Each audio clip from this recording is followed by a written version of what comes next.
السلام علیکم آل ممبرس۔ اچھا، میٹا فورس کا جو رویلٹی این ایف ٹی انکم ہے، رویلٹی این ایف ٹی انکم کا کیا مطلب ہے؟ بہت سارے لوگ پوچھ رہے کہ این ایف ٹی رویلٹی انکم کیا ہے، این ایف ٹی رویلٹی انکم میں کیا ہوگا۔ دیکھیے، مسٹر لاڈو نے میٹا فورس کو لانچ کیا تو انہوں نے این ایف ٹی رویلٹی انکم کو ایز اے ریوارڈ رکھا ہوا ہے۔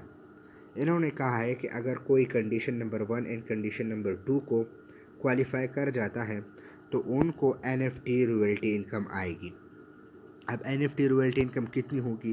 اگر ہم این ایف ٹی رویلٹی انکم کا حساب لگائیں منتھلی تو وہ کم از کم 1,00,000 روپے سے لے کر 2.5 لاکھ روپے تک ہوگی۔ اگر کوئی ان کو کوالیفائی کر جاتا ہے اور کوئی ان دو کنڈیشن کو کوالیفائی کر دیتا ہے تو ان کو منتھلی کم از کم 1,00,000 روپے سے لے کر 2.5 لاکھ روپے تک ملیں گے۔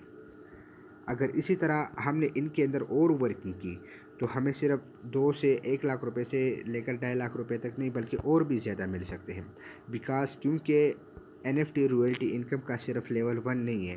اسی طرح اگر ہم لیول 2 پہ جمپ کریں گے تو ہمارا انکم زیادہ ہوگا، پھر اس طرح لیول 3 پہ، لیول 4 پہ، اس طرح لیول 7 ہے یہاں پہ۔ جب ہم لیول 7 پہ جائیں گے تو اس کا مطلب ہے کہ ہماری انکم منتھلی اور بھی زیادہ ہوگی۔ تو اس کے پیچھے آپ لوگوں نے ایک اور پروجیکٹ کو سمجھنا ہوگا جس کا نام ہے مارکیٹنگ کلاسک، اور اگر آپ لوگ اس پروجیکٹ کو سمجھ گئے تو اس کا مطلب ہے کہ این ایف ٹی رویلٹی انکم کو آپ کوالیفائی کر سکتے ہیں، اور یہ انکم آپ کو لائف ٹائم تک ملے گی without any work, non working as a non working income آپ کو یہ لائف ٹائم تک ملے گی۔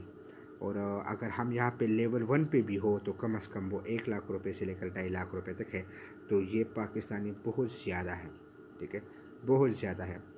تو 6-7 مہینوں کے محنت پہ اگر ہمیں اتنا بڑا صلہ ملتا ہے تو ہمیں اس سسٹم کو کھونا نہیں چاہیے بلکہ اس سسٹم کو سمجھنا چاہیے اور اس سسٹم میں ورکنگ سٹارٹ کرنی چاہیے۔ تو جو دوست انٹرسٹڈ ہے وہ ان باکس آئے تاکہ ان کو سارا کا سارا ڈیٹیل پرووائڈ کی جائے۔